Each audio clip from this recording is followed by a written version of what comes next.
જય શ્રી કૃષ્ણ મિત્રો, આ વિડીયોમાં વટ સાવિત્રી વ્રતની કથા લખાણ સાથે સાંભળશો, જે આજે જેઠ મહિનાની પૂર્ણિમાના દિવસે સાંભળવાનો મહિમા છે। મિત્રો, વટ સાવિત્રીનું વ્રત એટલે સતીના સતનો પ્રભાવ। આ વ્રત કરવાથી સ્ત્રીનું સૌભાગ્ય અખંડ રહે છે। પતિ અને પુત્રોના દીર્ઘ આયુષ્ય માટે, તેના સારા સ્વાસ્થ્ય માટે અને 7 જન્મ સુધી સ્ત્રીનું અખંડ સૌભાગ્ય પ્રાપ્ત થાય એ માટે આ વ્રત પરણેલી સ્ત્રીઓ કરે છે। આ વ્રતનો પ્રભાવ એવો છે કે કથા સાંભળવા માત્રથી જ વ્રત કર્યા જેટલું જ પુણ્યફળ પ્રાપ્ત થાય છે।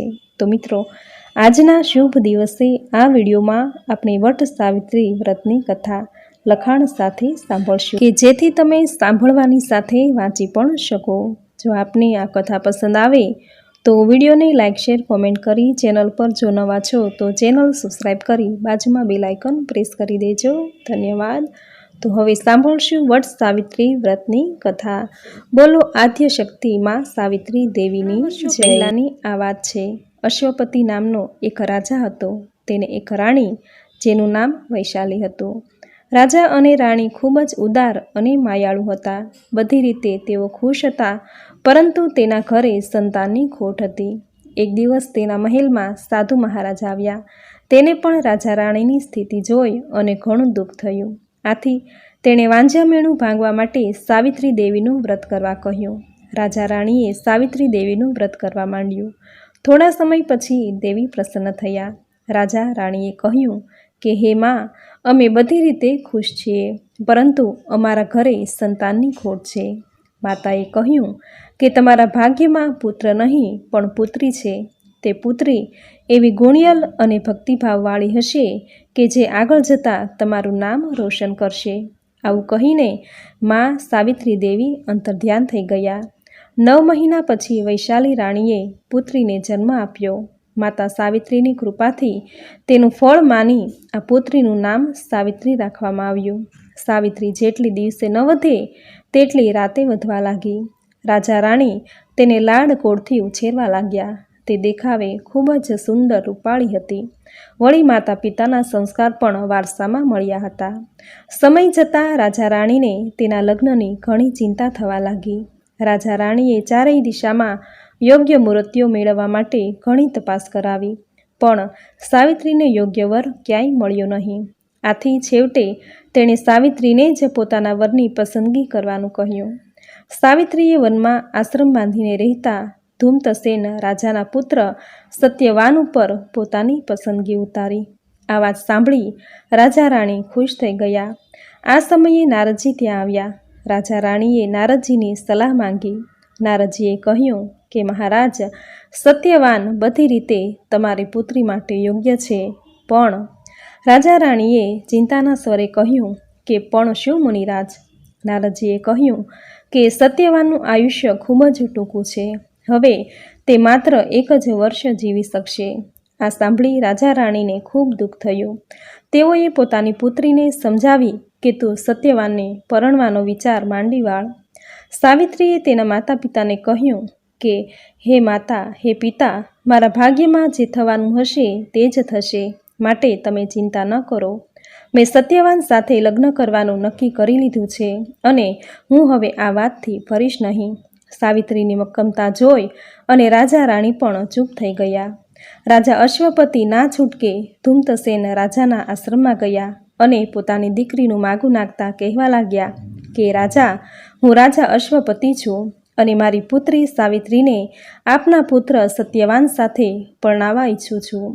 રાજા ધૂમતસેને કહ્યું કે ક્યાં અમે અને ક્યાં તમે, ક્યાં હું? મારી પાસે રાજપાટ પણ નથી રહ્યા। મારા દુશ્મનોએ મારું રાજ પડાવી લીધું છે અને આથી હું વનમાં આશ્રમ બાંધીને બાકીના દિવસો પસાર કરું છું। તમારી દીકરીને શા માટે તમે નર્કમાં ધકેલો છો? અશ્વપતિએ કહ્યું કે રાજન, મારી પુત્રી આપના પુત્રને પરણવા ઈચ્છે છે, તો એમાં તમને શું વાંધો છે? રાજા ધૂમતસેને કહ્યું કે મને એમાં શું વાંધો હોય? ખુશીથી મારા પુત્ર સત્યવાન સાથે તમારી પુત્રીને પરણાવો। તેઓ ઊભા થવા ગયા અને આંધળા હોવાને કારણે પાણીના માટલા સાથે અથડાયા અને પડતા પડતા બચી ગયા. સત્યવાન ત્યાં આવી ગયો અને તેણે પિતાજીને બેસાડી દીધા. સારું મુહૂર્ત જોઈ અને અશ્વપતિએ સાવિત્રીને સત્યવાન સાથે ધામધૂમથી પરણાવી દીધી. રાજા રાણી ઉપરથી તો ઘણા ખુશ હતા, પરંતુ અંદરથી ખૂબ દુઃખી હતા, કારણ કે થોડા દિવસમાં જ તેની પુત્રી વિધવા થવાની હતી.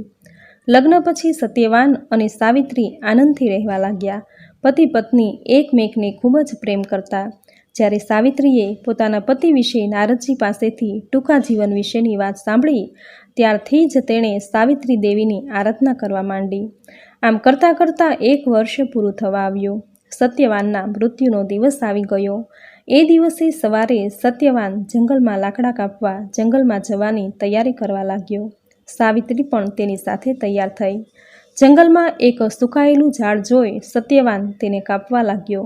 થોડી વારમાં તો તેને પેટમાં દુખવા માંડ્યું. તે બેભાન થઈ જમીન પર ઢળી પડ્યો. સાવિત્રી તેની નજીક ઊભી હતી. તે આ દ્રશ્ય જોઈ રડવા લાગી અને સત્યવાનના કપાળ પર હાથ ફેરવવા લાગી. એટલામાં ત્યાં પાડા પર બેસીને એક વિશાળ માણસ આવ્યો.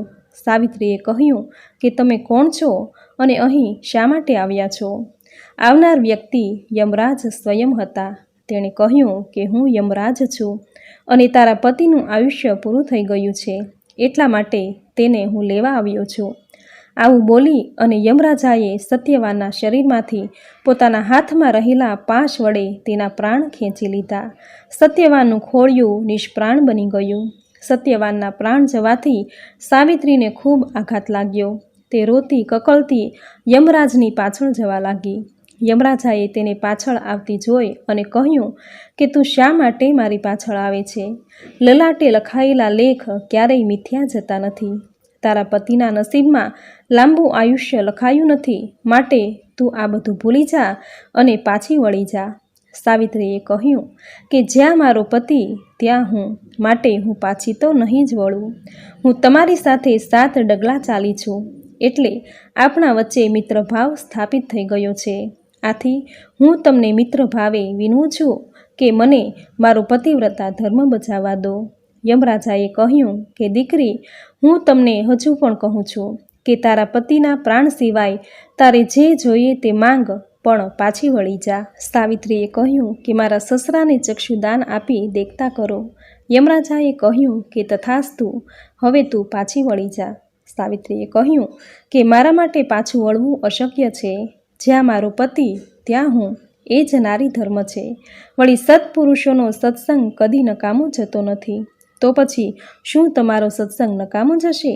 યમરાજાએ કહ્યું કે દીકરી, સાચે જ તે મને ધર્મ વિશે સમજ આપી. તારા પર હું ખુશ થયો છું. તારા પતિના પ્રાણ સિવાય જે જોઈએ તે માંગી લે, હું તને ખુશીથી આપીશ. સાવિત્રીએ કહ્યું કે મારા સસરાને આંખો આપી દેખતા કર્યા, હવે તેનું છીનવાઈ ગયેલું રાજ્ય પાછું આપો. યમરાજાએ કહ્યું તથાસ્તુ. હવે આગળનો માર્ગ કપરો છે, માટે દીકરી તું પાછી વળી જા. સાવિત્રીએ કહ્યું કે તમે દરેક પ્રાણીને નિયમમાં રાખો છો અને માટે જ તમારું નામ યમ છે. દરેક પ્રાણી ઉપર દયાભાવ રાખો અને શરણે આવેલાનું રક્ષણ કરવું, તે તમારો ધર્મ છે. અત્યારે હું તમારા શરણે છું, તો તમે મારું રક્ષણ શું નહીં કરો? યમરાજાએ કહ્યું કે દીકરી, તારા પર હું પ્રસન્ન છું. તારા પતિના પ્રાણ સિવાય જે જોઈએ તે માંગી લે. સાવિત્રીએ કહ્યું કે મારા માતા પિતાને પુત્ર નથી, તેને 100 પુત્ર થાય અને તેનો વંશ ચાલુ રહે તેવું વરદાન આપો. તથાસ્તુ કહી અને યમરાજા આગળ ચાલ્યા, એટલે સાવિત્રી પણ તેની પાછળ પાછળ ચાલવા લાગી. યમરાજાએ કહ્યું કે દીકરી, હવે શું બાકી રહી ગયું? જે જોઈએ તે માંગી લે. સાવિત્રીએ કહ્યું કે મારે 100 પુત્રો જોઈએ છે. યમરાજાએ કહ્યું કે તથાસ્તુ, હવે તું પાછી વળી જા અને મને જવા દે. સાવિત્રીએ કહ્યું કે મને 100 પુત્રો થશે તેવું વરદાન તો આપ્યું, પણ મારા જેવી પતિવ્રતા સ્ત્રીને પતિ વગર પુત્રો કેવી રીતે થશે તેનો વિચાર કર્યો છે? માટે તમે મારા પતિને મને પાછો સોંપી દો. સાવિત્રીની ચતુરાઈથી યમરાજા ખુશ થઈ ગયા. તેના માટે વરદાનને ફળીભૂત કરવા માટે સત્યવાનના પ્રાણ સાવિત્રીને તેણે આપ્યા વિના છૂટકો જ ન હતો. તેના વચનમાં તેઓ બંધાઈ ગયા. યમરાજાએ કહ્યું કે દીકરી, હું તારી પતિ ભક્તિથી ઘણો ખુશ થયો છું. જા, તારા પતિને જીવત દાન આપું છું અને તેનું આયુષ્ય વધારી 400 વર્ષનું કરું છું.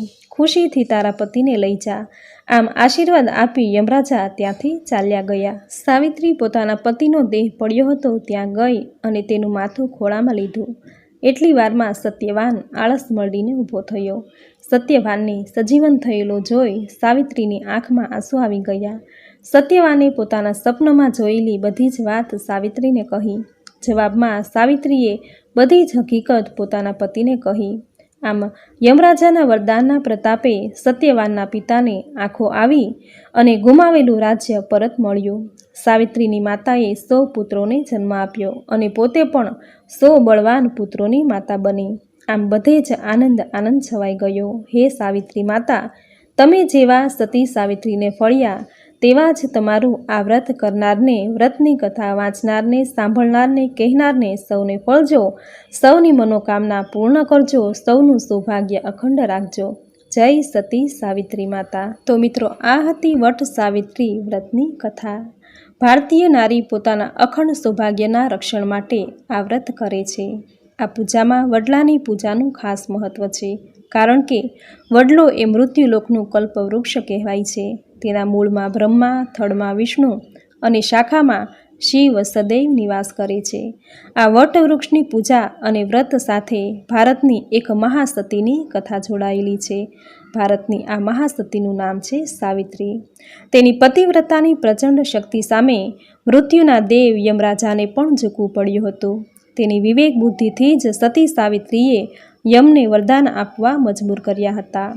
માત્ર 4 જ વરદાનમાં સાવિત્રીએ પતિનું જીવતદાન અને સંસારનું સર્વસ્વ માણી લીધું. જે આજે પણ ભારતીય નારી પૂરી શ્રદ્ધાથી 3 દિવસ વટ સાવિત્રી વ્રત પૂરી શ્રદ્ધા અને ભક્તિથી પોતાના પતિની લાંબી આયુષ્ય, ઘર અને બાળકોની સુખાકારી માટે કરે છે.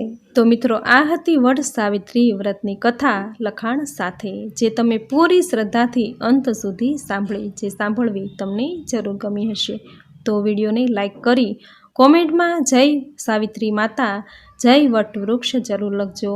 ચેનલ પર જો નવા છો તો ચેનલ સબસ્ક્રાઈબ કરી બાજુમાં બેલ આઇકન પ્રેસ કરી દેજો, જેથી આપણા આવતા દરેક નવા વિડીયોની નોટિફિકેશન તમને મળતી રહે. તો ફરી મળીશું આવી જ નવી ધાર્મિક માહિતી, નવી ધાર્મિક કથા સાથે. ત્યાં સુધી આપ સૌને મારા જય શ્રી કૃષ્ણ.